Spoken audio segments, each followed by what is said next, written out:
The ZenFone 5Z has been seeing price cuts. It's been on sale quite a few times. So a lot of you guys have been asking me, how is it as an option in 2020? Is this something you could consider? How is it aged? Well, I've been using it as my primary phone for a little over a week now. So let's find out in today's video how this phone is as an option in 2020. But before we do, if this is your first time here or in case you just can't remember, my name's Ash, you're watching C4eTech.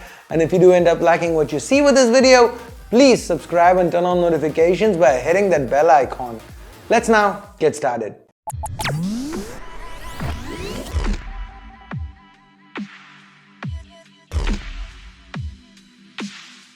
Now this is what I had to say about the build in my original review of the 5Z. 2.5D Gorilla Glass to the front and back with aluminium in between, the traditional glass sandwich design, vertical cameras, the notch, it's all very 2018, very tried and tested.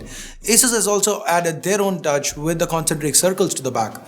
The phone feels premium, it looks great. Ergonomically, it's slippery like all glass builds. The curved sides help keep it comfortable in hand though. The notch and minimal bezels ensure that the screen to body ratio is high, meaning the phone's relatively compact despite sporting a 6.2-inch screen. This still holds true. But these days, we are seeing smaller notches, gradient backs. The 5Z might not have those, but it still feels like a premium phone. It's still solid, but a 2020 design, it's not. Now, once again, let's cut back to my original review. Now this is an IPS LCD panel with a Full HD Plus resolution and a 19:9 aspect ratio. The display looks great, covers a wide color gamut, offers excellent viewing angles and is bright enough. I did spend a lot of time shooting with it outdoors and visibility was never an issue for me. Personally, I've always had a fondness for AMOLED and would have preferred it to IPS LCD. So barring that, the fact that it is an AMOLED, there's nothing I can complain about with regards to the display. Asus have used a top-notch display here. Top-notch. Talking about the notch, you can turn it off if you dislike it. The notch hasn't aged well. These days we are so used to water drop notches, but this is still a very bright panel. It's excellent to use outdoors, and that's something that holds up even by 2020 standards. And as I said way back in my original review, I'd love AMOLED, but it's still a kick-ass LCD panel. Nothing to complain about. Watching videos or just about doing anything on this excellent IPS LCD panel, the experience, it's really good. And it's further enhanced by the fact that the 5Z has support for stereo speakers. The audio output is pretty loud, and there's a headphone jack too. The output via which, no complaints. On the specs front, this has aged really well. The 5Z sports 2018's flagship chip, the Snapdragon 845, with 6 or 8 gigs of RAM and 64 or 256 gigs of onboard storage. And there is support for microSD expansion via this hybrid slot. The 845, it still performs admirably. When it launched, the 5Z was running on Android 8 Oreo with Zen UI on top. It's now on Android 10. The user interface remains snappy as ever. I didn't face any slowdowns here, the experience felt refined. The strong hardware is combined with the light Zen UI to make for a smooth user experience. Opening apps, switching between them, it's all rapid fast. Even with intense tasks like gaming, the ZenFone 5Z still managed to fare well. Now, if there is one area where I feel the 5Z struggles, that's gotta be the battery life. In my original review, I said, if this is good, and this is bad, and this is adequate, the 5Z is somewhere here. But now it's somewhere here. The battery life, it's taken a hit. Whether it's the battery itself or the updates, you can still get through a day on a single charge, but it's gotta be with light usage. You're gonna have to constantly monitor the battery percentage, else you're gonna have to end up looking for a charger by late evening. The 18-watt Quick Charge 3.0 adapter included in the box helps with quick top-ups though. Now with regards to optics, the primary here is Sony's 12-megapixel IMX363 sensor, and it's paired with the f1.8 lens that's optically stabilized. That's not something you usually find in this segment. The camera does well under good light. It's pretty impressive. The images turned out detailed with great colors and good dynamic range. Under low light, the f1.8 aperture and OIS should be a good combination.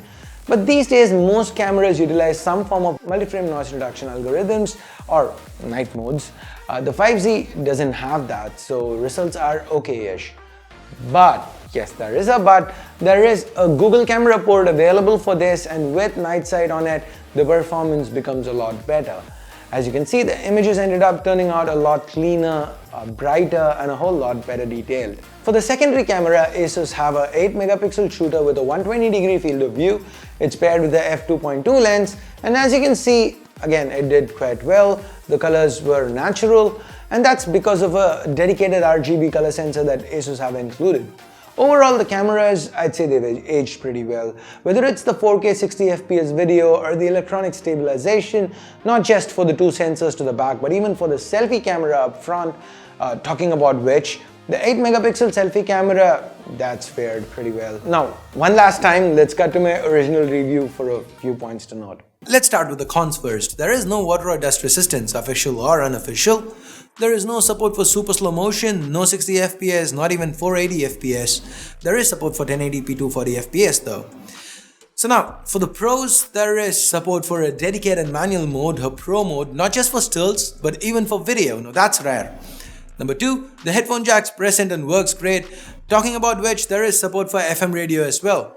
Next up, the earpiece doubles as a speaker, so stereo audio. Now this is something I wish every manufacturer would implement. It's great on the 5Z. Well, we're on the topic of earpiece, cellular reception and call quality were great. There's also support for dual SIM VoLTE.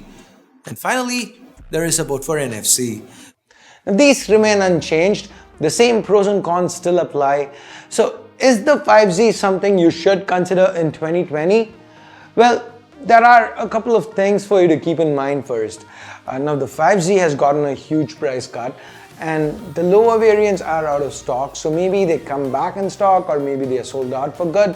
Either way, considering the 5Z comes with a couple of caveats.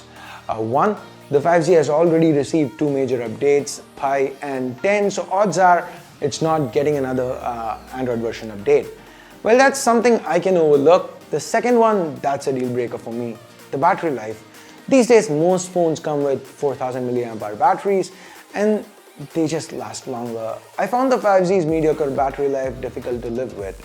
So personally, I can't see myself going with the 5Z in this segment, but if you are a light user or if you're okay dealing with a weak battery life, then the 5Z still has a lot to offer. Excellent performance, premium build, a great display, optics that are still better than good by even 2020 standards. So the 5Z, still a strong offering with weak battery life, and that's my conclusion, my 2 cents. Now, do you agree with what I've had to say in this video? What are your thoughts here? Is this a phone you'd consider in 2020? Let me know in the comments below. And with that, we get to the end of this video. If you hated it, I'm pretty sure you know what to do. But if you did like it, go ahead, give this video a thumbs up, share, subscribe, and turn on notifications by hitting that bell icon. And now, it is time I bid you adieu. Until next time, my name is Ash, you've been watching C4E Tech, and I'm signing off for now. You guys have a great day. Bye-bye.